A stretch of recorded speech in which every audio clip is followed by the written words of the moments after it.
Hello, I'm Riccardo Mattia Candido and I work for S.r.l in the designing of smoke filters. Welcome to this presentation called Fire in a Naturally Ventilated Room, Comparison between Real-Scale Tests and FDS Simulation.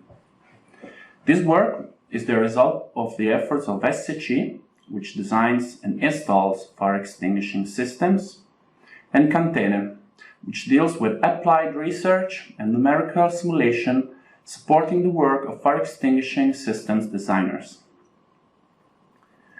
The main issue we decided to face was the one about safety problems for small rooms located in offices and dwellings. In Italy, these rooms are usually not provided with neither mechanical ventilation nor any kind of fire extinguishing system. This, combined with the limited ceiling height which features this kind of room, caused then a quick decreasing of their tenability conditions. Those are the reasons why we decided to test different strategies involving the nature of ventilation. This way, we can suggest new safety strategies for retrofit practices related to existing buildings. Moreover, we wanted to study how rapidly the tenability conditions decrease in rooms with a low fire load.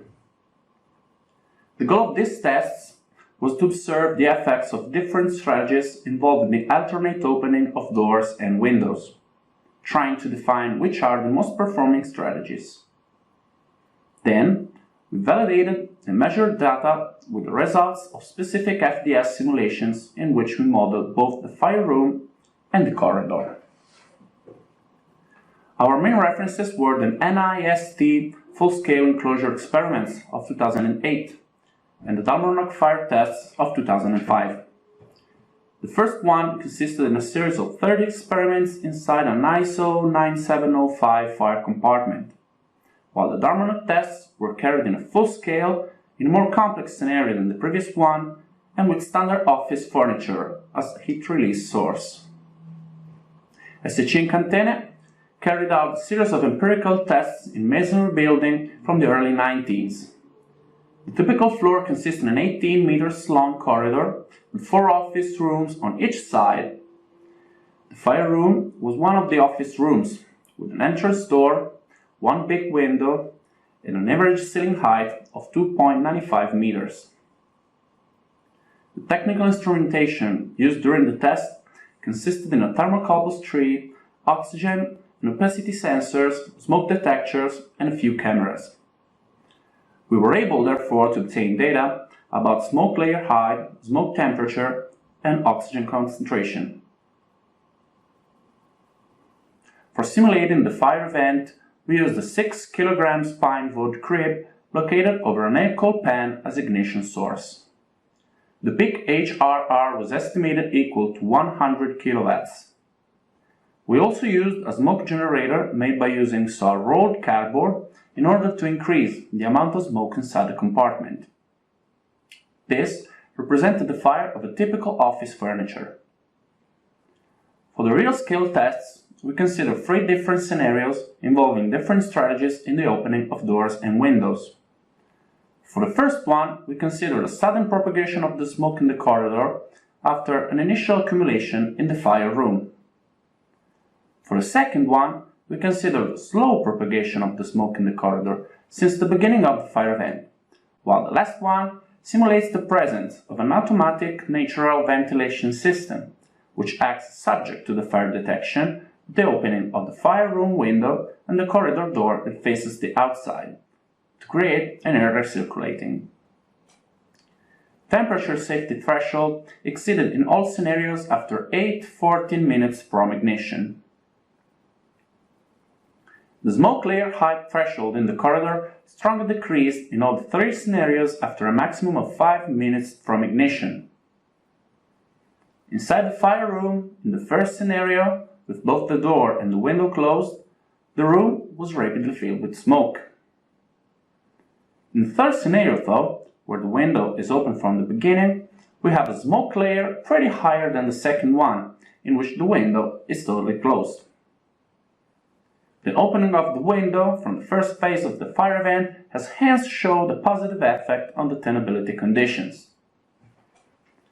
For the FDS simulation, we included both the fire room and the corridor, where variables like soot yield, wall properties, and thermocouple features are defined based on empirical results.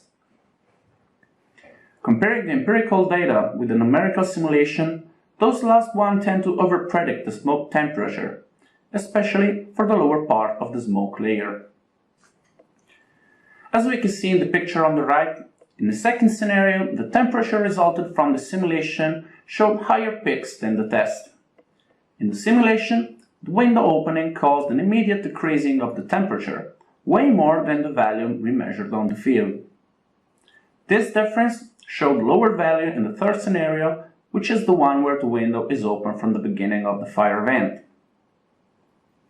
Regarding the smoke layer, the second scenario seemed to be the one that showed the most similar values between tests and simulation, while in the third scenario, the simulation output values were worse than the empirical data.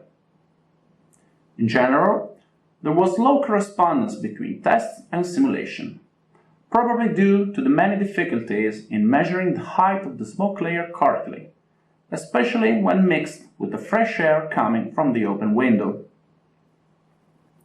For what concerns the empirical tests, we can conclude that the tenability conditions in both the fire room and the corridor were quickly compromised despite the low S.r.l fire.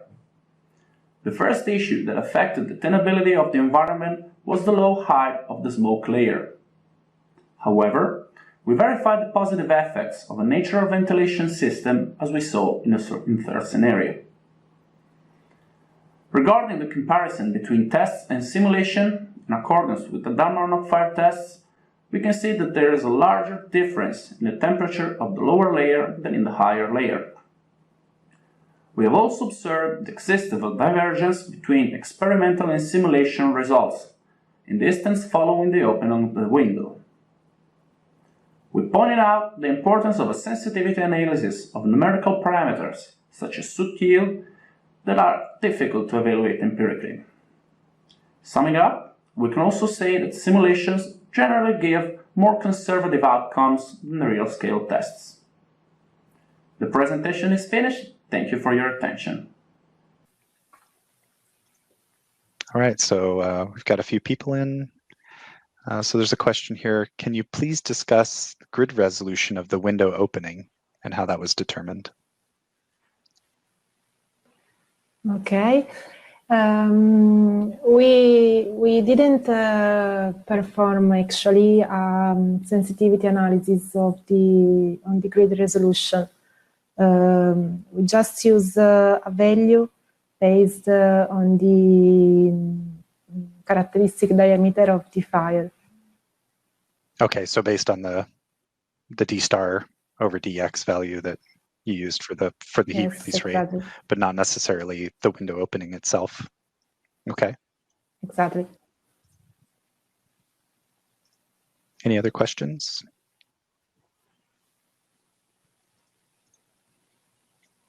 Just kind of keeping a look in here on the chats. Let me check stage chat as well. Sometimes people put it all over the place. Okay. Yeah, Randy's just following up. I would expect to need about 20 cells across the window to get correct ventilation, just as some feedback there. So. Okay. Okay. Yeah, two-way flow is tough. So getting that bidirectional flow through the window and having enough cells to capture all of that is difficult.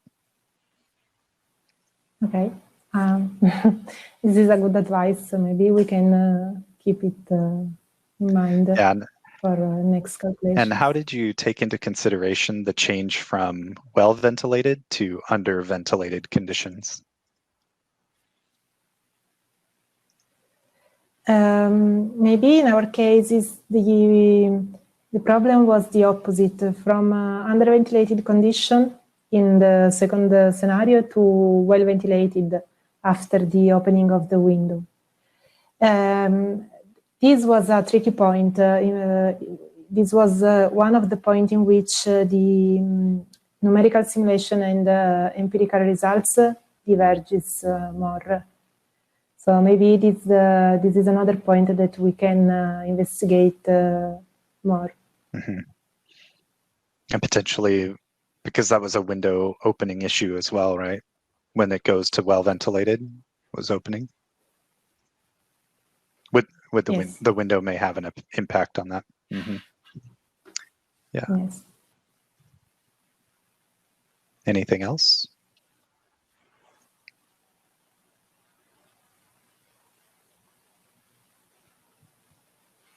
Okay. All right, great. Well, it looks like that's slowing down. I'll just leave a moment for anybody else to get a question in, and then we can wrap that up.